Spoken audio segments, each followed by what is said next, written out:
Bueno, pues soy Gabriela Cristín Martínez. Un gusto compartir, como ya les decía, este espacio y este curso con ustedes. Pues bueno, como saben, el curso se llama Violencia de Género, la otra pandemia, violencia familiar. Este está dividido pues en 4 módulos. Este primero corresponde a los conceptos básicos, ¿no? Que corresponde pues a qué debemos entender por género. Tenía planeada una actividad inicial, pero bueno, por cuestiones de tiempo, ya no va a ser posible que la realicemos. Yo creo que lo vamos a dejar para la segunda sesión. Así que bueno, pues vamos a entrar entonces de lleno al curso. Este, Conceptualizar el tema de la violencia de género implica verla pues desde un fenómeno multidimensional, ¿sí? La violencia de género no es generada solamente por un elemento, por un factor, son muchos elementos los que están presentes, se desarrolla tanto en ámbitos privados como públicos, ¿no? Se considera de distintos tipos, de distintas modalidades, hay diversos agentes involucrados, ¿no? E individuos que la padecen, ¿no? Y también quienes la provocan.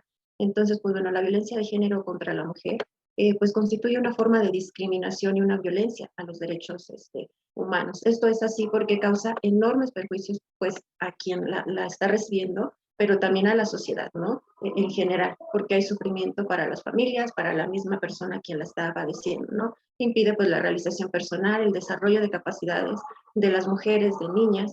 Esta violencia pues se expresa a través de un abuso de poder sobre las mujeres y las niñas, ¿no? Y es justamente pues el resultado de una cultura patriarcal, ¿no?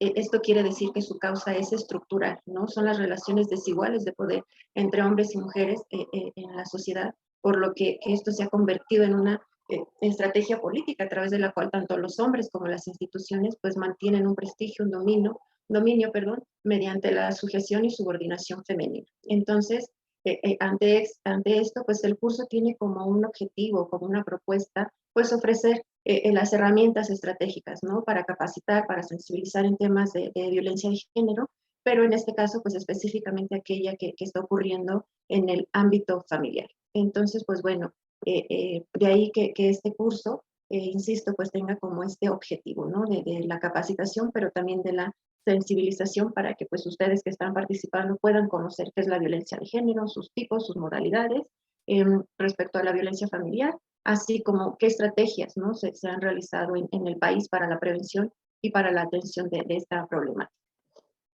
Eh, yo quiero partir de lo que es el feminismo, ¿no? Este surge, vaya, no con ese nombre, mucho tiempo después es que se le denominó como feminismo, pero quise partir desde aquí para no entrar de lleno sobre la categoría de género, ¿no? Y que quedara como volando el de dónde parte, de dónde surge esta categoría de género.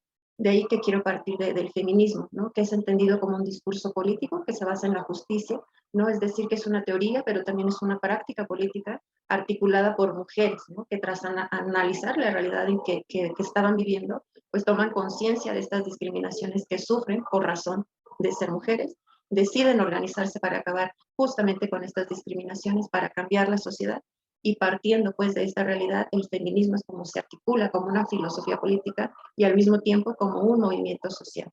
Este feminismo o este movimiento feminista pues está dividido como en olas, ¿no? La primera ola se considera que surge en 1789, ¿no? Por ahí con la Revolución Francesa, ¿no? Y hasta mediados de 1800. En esta primera ola, pues dentro de las principales reivindicaciones, ¿no? Que se estaban presentando, pues se pedía, ¿no? La igualdad de inteligencia, de capacidad de las mujeres, ideas relacionadas con el derecho al voto, el acceso a la educación. Hay una reforma, ¿no? De la institución del matrimonio y custodia de las hijas e hijos. Ya en la segunda ola, que corresponde a mediados del siglo XIX y hasta fin de la Segunda Guerra Mundial, pues bueno, aquí tenemos la declaración, ¿no? Para alcanzar la ciudadanía de las mujeres, aparecen las sufragistas, el debate, ¿no? Que surge si las mujeres podemos o no podemos ejercer o tener derecho al voto, ¿no? Para elegir y para ser elegida también. Continúa, ¿no? Con los derechos a la educación, sobre todo en la universidad, así como el derecho al trabajo, ¿no? Es decir, se pide una igualdad laboral. Ya para la tercera ola, que es ya pues, siglo XX, mediados o principios del XXI, es aquí donde se genera toda una intensa pues, agitación política, ¿no? No sé si habrán escuchado hablar del eslogan, ¿no? Lo personal es político. Aquí ya hablamos de una heterogeneidad, de un feminismo, de feminismos en plural, ¿no? ¿Por qué? Porque nos damos cuenta que no es un feminismo solo, ¿no? Que existen feminismos en plural, entonces se enfoca en el reconocimiento de las diversidades, ¿no? De una diversidad de identidades, y se pide aquí ya como la abolición del patriarcado. Ahora ya en la actualidad se habla de una cuarta ola, ¿no? En el siglo XXI, donde sus bases teóricas o sus luchas contra la violencia hacia la mujer, aquí ya viene incluida la violencia sexual, la prostitución, se busca la paridad entre hombres y mujeres, ¿no? Y bueno, presentando como este panorama general del feminismo, también a partir de este siglo XX es cuando surgen los estudios de la mujer, ¿no? Donde se trata de visibilizar un nuevo objeto de estudio, ¿no? Se incorpora la mujer a saberes existentes, ¿no? Ya para 1980 es cuando ya surge la categoría de género, ¿no? O aparecen los estudios de género. Este, por ejemplo, Teresita de Barbier en uno de sus textos menciona que la categoría de género comienza a aparecer en países de habla inglesa por ahí de 1970, ¿no? En países de habla, que hablan español aparece a partir de 1980. Entonces, esta categoría, pues bueno, se viene a presentar o a generar por diversas investigaciones que se vienen generando, ¿no? A través de todo este movimiento de mujeres que les presenté así como de manera muy, muy breve. A partir de todo este movimiento, pues también se empiezan a hacer como toda una serie de investigaciones, ¿no? Diversas autoras y autores empiezan a hacer investigaciones, ¿no? Como les presento aquí también de manera muy breve, ¿no? De 1950 a 1960 hay una investigación sobre este hermafroditismo, ¿no? Intersexualidad, ¿no? Se reflexiona también sobre la distinción entre sexo y género, se acuña el concepto, ¿no? De rol de género para referirse a todo aquello a lo que una persona dice y hace para mostrarse como mujer o como hombre, ¿no? También está el caso de Robert Stoller, ¿no? Que para 1964 él retoma la propuesta, ¿no? De hacer una distinción entre lo que es el sexo y lo que es el género. Así también pues se menciona la categoría de género que se puede articular como en tres situaciones, ¿no? Que es la asignación, la identidad de género, el papel o el rol de género, ¿no? Aquí me preguntan que si este material está disponible en Classroom. Sí, ahí lo pueden encontrar esta presentación. Y bueno, durante esta década, pues como que se empieza a generar todo este debate. Ya como les decía, Teresita de Barbieri en su texto nos dice que ya como tal una categoría de género surge pues a mediados de la década de los 70, vuelvo a insistir, ¿no? Para hacer como esta distinción entre sexo y género. Ya en español aparece entre los 80, y es Gayle Rubin quien en el 75 definió lo que es el sistema sexo-género, ¿no? Ya para los 80s y 90s ya existe todo un debate intelectual sobre lo que es el género, ¿no? Por ejemplo, la ONU y el Banco Mundial ya piden que todos los proyectos, programas, políticas públicas sean con perspectiva de género. Esto quiere decir que todas las problemáticas tomen en cuenta cómo están afectando a hombres y mujeres, porque podemos hablar, por ejemplo, del tema de la violencia, pero sin embargo esta afecta de manera diferenciada a hombres y a mujeres, ¿no? Entonces, por eso se pide que en toda política pública, que en todo programa se considere la perspectiva de género. E insisto, esto quiere decir que en toda problemática se observe que esta afecta de manera diferenciada a hombres y mujeres. También ya para los años 90, pues Judith Butler, ¿no? Nos habla del género como performativo y define al género, ¿no? Como el efecto de un conjunto de prácticas regulativas complementarias que buscan ajustar las identidades humanas al modelo dualista hegemónico, es decir, nos habla de una matriz heterosexual, ¿no? Donde solamente van a caber hombres y mujeres. No hay como esta diversidad de identidades, ¿no? Se habla solamente o existen las mujeres o existen los hombres, pero no hay más.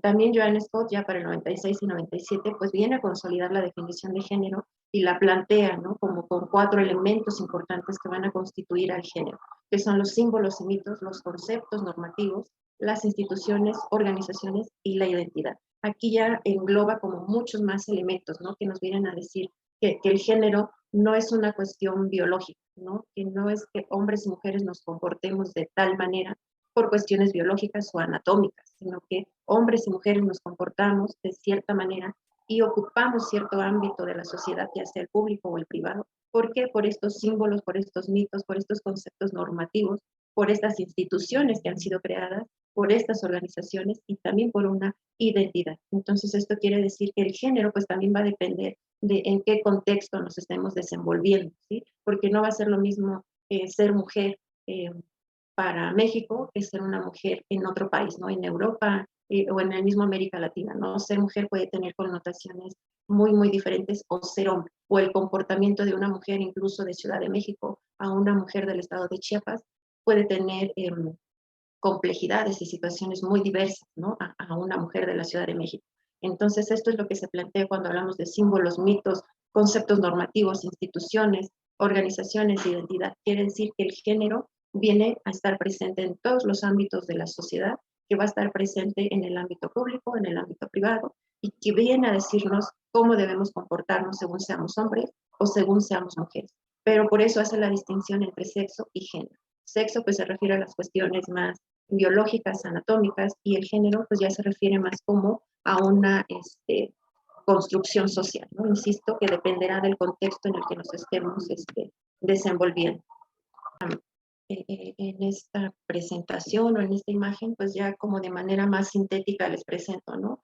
Cómo es que surge la categoría de género, ¿no? Que empieza a ser utilizada en la década de los 70 por académicas feministas, cómo es que Stoller, ¿no? En sus investigaciones con niños y niñas con problemas anatómicos, perdón, en la distinción de sus genitales, ¿no? Concluye que la identidad sexual de las mujeres y los hombres, pues no es resultado directo del sexo biológico, ¿no? Sino de las pautas de socialización y representación cultural sobre lo que significa ser mujer o ser hombre en un determinado contexto social, ¿no? Y esta conclusión justamente es la que da paso a la distinción entre sexo y género, enfatizando en la diferencia, ¿no? Entre los aspectos biológicos y los socioculturales, justamente en la construcción, ¿no? De todas las personas, cómo nos construimos como mujeres, cómo nos construimos como hombres, dependerá del contexto sociocultural en el que nos estemos desenvolviendo. Por eso les decía, no es lo mismo ser mujer, ¿no? Para una mujer de Ciudad de México o para un hombre de Ciudad de México, que para alguien que está, por ejemplo, en una comunidad indígena. Va a ser completamente diferente el cómo nos estemos concibiendo o comportando dependiendo de nuestro contexto.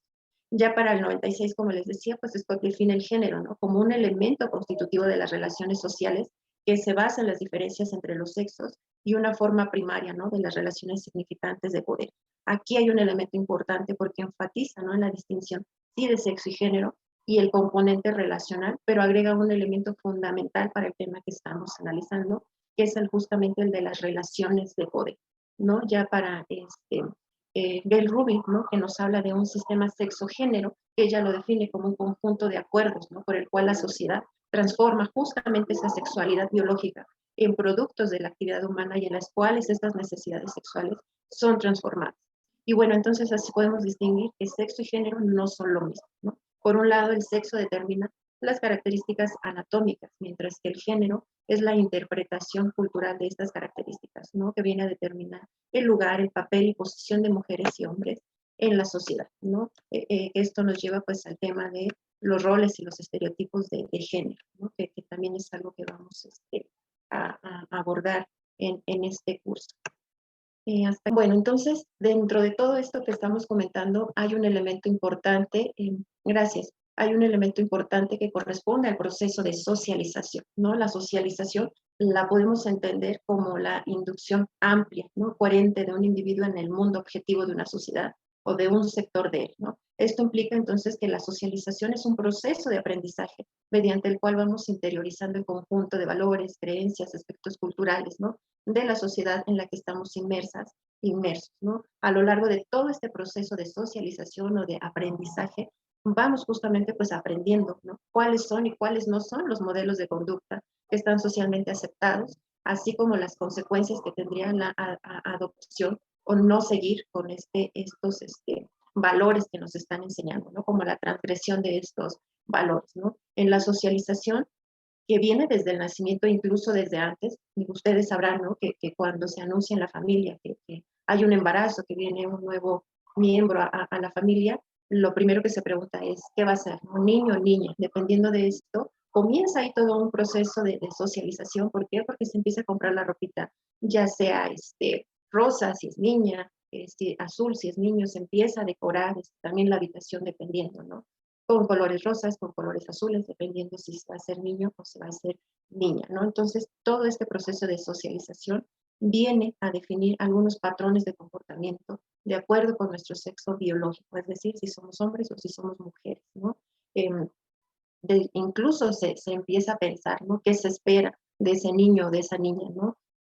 Supongo que ustedes también han escuchado, ¿no? Que dice, es que patea demasiado, va a ser futbolista, ¿no? es que va a ser bailarina, ¿no? Entonces, desde ahí ya se nos empieza como encasillar o meter ciertas características, ¿no? Dependiendo, pues, justamente de nuestros órganos genitales. Se inicia así, pues, nuestro proceso de socialización a través de todo un esquema o de todo un mundo de instituciones, ¿no? Donde pues a los niños se les invita a jugar en un espacio abierto, en la calle, a la pelota, con autos, a las guerras, ¿no? Mientras que las niñas pues deben jugar a la muñeca, imitar las tareas domésticas, ¿no? Raras veces es cuando es permitido pues que jueguen fuera de casa. ¿Por qué? Porque el espacio público está reservado para los hombres, para los niños, pero el espacio privado, es decir, el ámbito familiar, la casa, está reservado para las niñas, para las mujeres. Entonces, dentro de todo este proceso tenemos varios agentes socializadores, como son pues la familia, la escuela, los medios de comunicación, la iglesia y pues la sociedad en general, ¿no? Nos enseñan ya sea explícitamente o implícitamente la forma en que debemos comportarnos, cómo debemos pensar, cómo debemos sentir, cómo debemos vestirnos según seamos hombres o mujeres, ¿no? Cada uno de estos ámbitos pues tiene un régimen muy especial o muy específico que viene a regularnos y que viene a posicionarnos, ¿no? A los individuos en estos ámbitos, pero esto depende según de nuestro sexo, según de nuestros órganos genitales, ¿no? Y al mismo tiempo que nos condicionan en las diferentes esferas, como les decía, ¿no? El ámbito público reservado a hombres o niños y el ámbito privado de lo doméstico, pues para las mujeres. Y bueno, aquí les presento algunas definiciones de género, ¿no? Ya les presenté, por ejemplo, la de Scott, ¿no? Que aquí retoma un elemento importante que nos habla de las relaciones significantes de poder, ¿no? Un elemento constitutivo muy importante de las relaciones entre hombres y mujeres es justamente estas relaciones de poder que tiene mucho que ver con el tema de la violencia de género, pero que vamos a abordar un poco más adelante, ¿no? Pues Butler, ¿no? Que define el género como un efecto como el efecto de un conjunto de prácticas regulativas complementarias, ¿no? Que buscan ajustar las identidades humanas al modelo dualista hegemónico, como les decía, una matriz heterosexual, porque esto, cuando se construye el género, solo existimos mujeres y solo existimos hombres, no hay más, ¿no? Nos encasilla en la heterosexualidad y ahí nos quiere tener, ¿no? Por eso también la familia, como un agente socializador, es muy importante, pero familia heterosexual formada por hombres y por mujeres, ¿no? En la actualidad, pues en la mayoría de la sociedad de los países todavía no se concibe una familia fuera de esto, ¿no? Formada por hombre y por mujer. También para hombres o mujeres, pues bueno, nos dice que el género puede entenderse, ¿no? Como los roles, comportamientos, actividades y atributos de una sociedad determinada, ¿no? En un momento dado considera apropiados para hombres y para mujeres. Estas realidades, pues bueno, son lo que construyen socialmente y se aprenden a través de la socialización, son específicos al contexto y al tiempo y están sujetos a cambios, ¿no? Aunque las formas tradicionales de identidad de género pues se basan, ¿no? En la clasificación binaria, justamente lo que les digo de hombres y mujeres, las realidades de género pues son diversas, son fluidas, hay una constante evolución y lógica, ¿no? Que viene a restringir pues la libertad y las posibilidades de los seres humanos, ¿no? Especialmente para las personas pues transgénero, intersexuales o que bueno, cada uno mujeres lo considera como no conformes, ¿no? Con el género que se les asignó, pero más bien podríamos decir, pues como con una identidad diversa, ¿no? Que no tiene que ver solamente con lo heterosexual.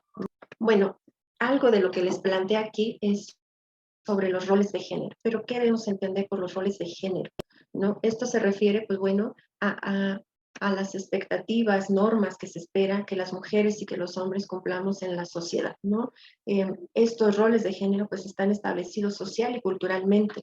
Además, pues nos dictan los modelos a seguir sobre la forma cómo debemos ser, cómo actuar, cómo comportarnos, ¿no? Son las tareas o papeles, funciones sociales, normativas que las personas desempeñan en la esfera donde nos ubica, ¿no? En los espacios que nos corresponden dentro del orden de género, es decir, la familia, la comunidad, los grupos, amigas, amigos, ¿no? En el barrio, en la colonia, incluso la religión, ¿no? Los medios de comunicación, y esto depende pues de los aprendizajes que corresponden según nuestro sexo y a cada identidad subjetiva de género masculino o femenino. Entonces, en tal sentido, pues a las mujeres nos corresponden los roles reproductivos. ¿Por qué? Porque tenemos hijas, hijos, porque se supone que debemos ser las encargadas, ¿no? De criar a nuestros bebés sin cuestionar, porque ese es nuestro papel, ¿no? Que debemos quedarnos en casa, al cuidado del hogar, de hijas, de personas dependientes, de personas enfermas, personas que necesiten de cuidar, ¿no?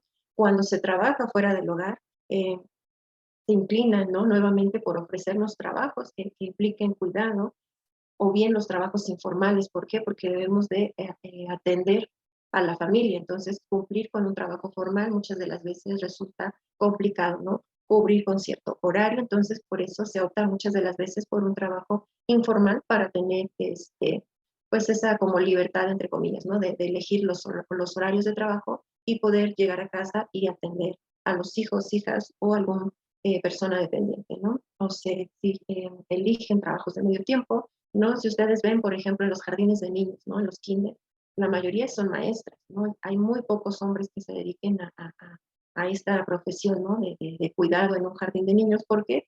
Porque se piensa que ese es nuestro rol como mujeres, ¿no? El cuidado. Y el de los hombres, pues es otro rol que no tiene nada que ver con esto, ¿no? Los hombres se les ubica en un rol productivo, es decir, fuera de casa, ¿no? Son los que protegen a la mujer, a sus hijas e hijos, son proveedores, ¿no? Es decir, son los proveedores económicos de la familia, asumen la toma de decisiones, ¿no? Ellos, desde un puesto de autoridad, son los que toman las decisiones, salen de casa en busca de un trabajo remunerado y sus trabajos implican pues la fuerza y la competitividad.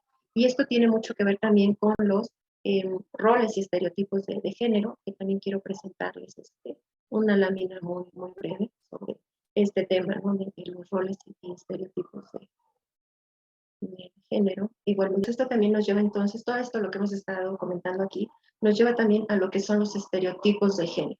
Es decir, a las mujeres se nos dice que somos sentimentales, dependientes, que debemos de ser recatadas, frágiles, sumisas, dulces, no sé por ahí a ustedes qué más se les ocurra, ¿no? De lo que han escuchado, de cómo es que debemos ser las mujeres o cómo es que deben ser los hombres, ¿no? Ahí en el chat si gustan ir poniendo, ¿no? Porque también a los hombres, pues comúnmente pues es el fuerte, es el dominante, el valiente, es independiente, es audaz, es rudo, por eso ellos pueden salir, ¿no? Al ámbito público, ¿no? Porque son los que toman las decisiones. Ellos sí pueden tomar decisiones de una manera mucho más objetiva, ¿no? Las mujeres no, las mujeres somos muy subjetivas, ¿no? Insisto, somos las frágiles, las sumisas, amorosas, maternales, mientras que los hombres, pues como que no, ellos no van para eso, ¿no? Entonces los estereotipos de género, digo de manera así como muy general y muy resumida, pues son generalizaciones muy simplistas, ¿no? De los atributos de género, de qué debe ser una mujer o un hombre. A ver, aquí veo que están comentando. Exacto, sí, claro, las mujeres somos comunicativas, los hombres no. Ajá. Por acá que nos ponen sensibles, sí, exacto, los hombres no lloran, los hombres deben ser muy masculinos, a la mujer es a la que se le debe mantener, el sexo débil, exacto, ¿no? Sí, muy femeninas, el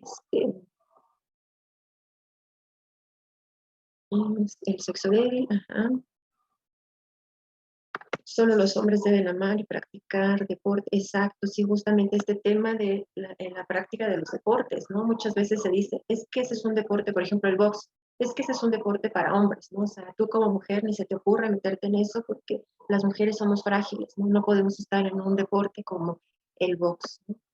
Somos sensibles, los hombres se aguantan, exactamente, aquí nos comenta Gabriela Cervantes, ¿no? Los hombres se aguantan, y esto nos lleva a un tema de lo que no corresponde a lo que vamos a trabajar en este curso, pero nos lleva a un tema muy importante en relación a la cuestión de la salud de los hombres, ¿no? Muchos hombres no atienden su salud justamente por ese tema, ¿no? Porque los hombres no lloran, los hombres se aguantan, los hombres no se pueden enfermar, un hombre no puede pedir ayuda, ¿no? Entonces, como tú eres el hombre de la casa, pues te aguantas, y aunque te sientas muy mal, aunque te sientas enfermo, pues te levantas y te vas a trabajar, ¿no? Y eso genera muchos problemas de salud, no solo salud física, sino también salud mental para los hombres. Si vamos a las estadísticas, un mayor porcentaje de hombres se suicidan justamente por esta presión social, ¿no? De no llores, aguántate, tú debes ser exitoso, tú debes ser poderoso, tú eres la cabeza de familia, ¿no? Y entonces aquí es cuando nos damos cuenta que el sistema patriarcal pues también afecta a los hombres, pero bueno, insisto, no es tema de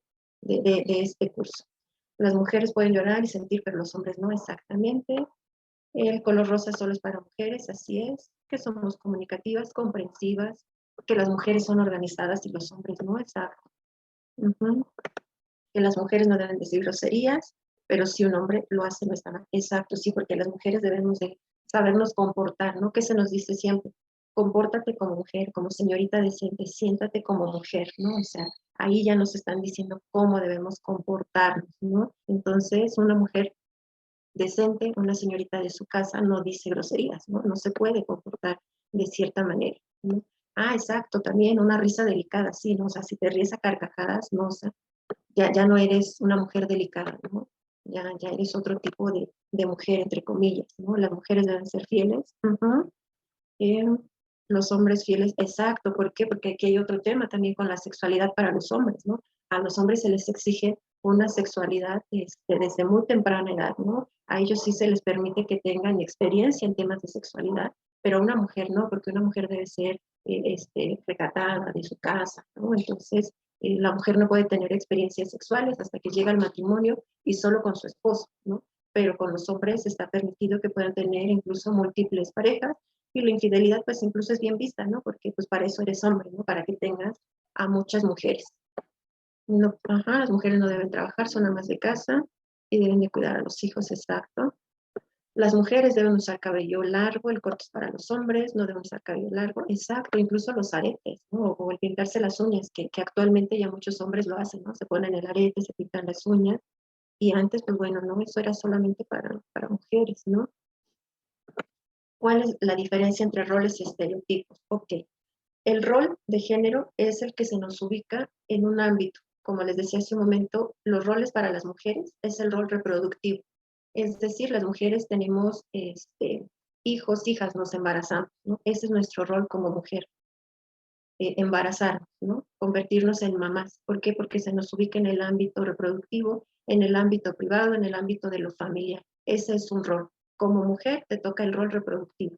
Cuidar la casa, atender hijas, hijos, personas enfermas, personas dependientes. El rol de los hombres es un rol reproductivo.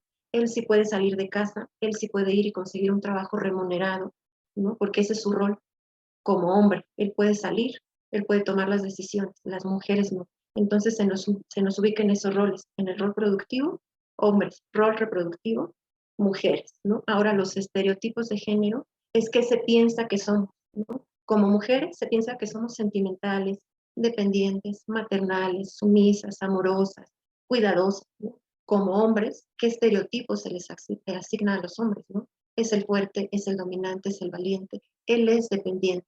No sé si con esto aclaro esa duda. Las mujeres no pueden sobresalir. Ah, exacto, sí, no, no son, las mujeres no podemos sobresalir. Ser como princesas de la película, las sumisas, las delicadas, el que los hombres falten a la casa y la mujer no, exacto, eso también está permitido. Detrás de un hombre hay una gran mujer. Perfecto. Bueno, creo que ya leí todos, ¿verdad? Espero que no se me haya pasado por ahí. Bueno, algo también de lo que les compartí al inicio de la sesión es justamente las relaciones de género, que estas son igual las relaciones jerárquicas de poder. Justamente por todo lo que hemos estado conversando, estas relaciones jerárquicas de poder se forman. ¿Por qué? Porque las mujeres se nos dice que debemos ser sumisas, ¿no? Que nos corresponde la sumisión, la subordinación, las posiciones más bajas, ¿no? Que no podemos tomar decisiones. Incluso también que un tema que pues tampoco corresponde a lo que vamos a abordar aquí, pero por ejemplo en las empresas, ¿no? ¿Quién está al frente? La mayoría son hombres, quienes toman las decisiones son hombres. Ahora ya con el tema de la paridad de género, en números a lo mejor podemos ver que ya hay mayor número de presencia de mujeres en puestos jerárquicos o de toma de decisiones, pero aún así quien está tomando las decisiones realmente son hombres, ¿no? Entonces, pues seguimos nosotros en las posiciones más bajas, ¿no?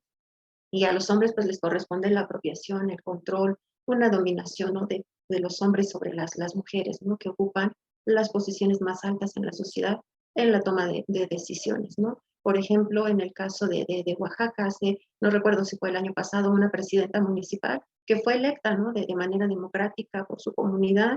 Sin embargo, ella no podía tomar las decisiones. Quien tomaba las decisiones era su esposo y su papá, ¿no? Eran ellos los que acudían a las sesiones, ellos decidían qué se iba a hacer en ese municipio, pero bueno, como ella era la elegida o la electa de manera formal, solamente le llevaban las actas y tú firmas, ¿no? Pero en sí ella no estaba tomando las decisiones, ¿no? Entonces, si nos vamos a los porcentajes o a temas de paridad de género, digamos que ahí se alcanzó la paridad porque estaba una mujer en un cargo o en una posición importante de toma de decisión, como era presidenta municipal, pero ya si nos vamos a lo sustantivo, a lo real, ella seguía sin poder tomar las decisiones, ¿no? Quien tomaba las decisiones seguían siendo los hombres, en este caso los hombres de su familia. Entonces, aquí es donde tenemos estas relaciones jerárquicas de poder, ¿no? Las mujeres, insisto, nos corresponde la sumisión, la subordinación, las posiciones más bajas de la sociedad, y todo lo contrario ocurre con los hombres. Esto que hemos visto nos va a llevar justamente al tema de la violencia, ¿no? Que es algo que vamos a ver en la siguiente sesión, que ya vamos a entrar de lleno al tema de la violencia de género. Pero era importante que tuviéramos como todo este panorama para entender por qué se genera la violencia de género contra las mujeres, ¿no? Este, eh, eh, la doctora Evangelina García, que nos habla sobre qué es género y que también ella menciona algo sobre la violencia de género, ella nos dice que existen tres elementos fundamentales para que se genere la violencia, ¿no? El primer punto nos dice es la desigualdad, ¿no? La desigualdad implica la existencia de relaciones jerárquicas entre los géneros, ¿no? Con sus consecuentes valoraciones asimétricas, ¿no? De esta posición, de esta valoración de las personas en la sociedad, ¿no? Lo que hemos venido comentando. Los roles que nos ubican a las mujeres en lo reproductivo, a los hombres en lo productivo, ¿no? En estos estereotipos, ¿no? De cómo debe ser una mujer, cómo debe comportarse, cómo debe ser un hombre y cómo debe comportarse, que nos ubican en posiciones diferentes, y esto va a generar una relación jerárquica de poder, nos lleva a valoraciones asimétricas, ¿no?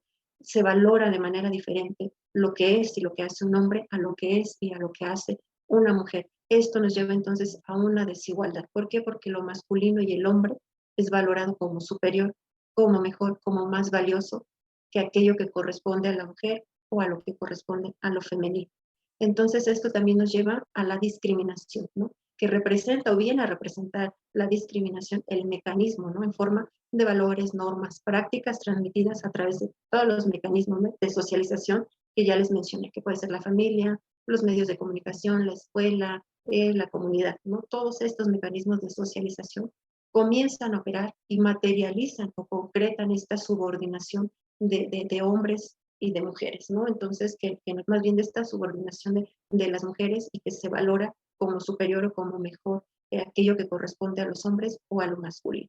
Entonces, estos dos elementos, la desigualdad y la discriminación, van a concluir en lo que es la violencia, ¿no? La violencia es el dispositivo que viene a actuar justamente como esta válvula de seguridad de la discriminación y de la desigualdad. Entonces, las prácticas de violencia, ya sea que estas sean visibles o invisibles, de todo tipo, ¿no? Que sufrimos las mujeres y que continuamos sufriendo las personas, ¿no? Pero en la mayoría las mujeres, pues son consecuencia justamente de este orden de género impuesto, ¿no? Que son el elemento que viene a prevenir o que trata de controlar o sancionar, ¿no? Cualquier incumplimiento, desviación o insubordinación de las personas respecto a este orden de género, ¿no? Es decir, si las mujeres salimos de casa para querer ocupar un puesto en un trabajo formal, se nos va a discriminar, ¿no? Se nos va a violentar. ¿Por qué? Porque estamos transgrediendo el espacio que nos corresponde.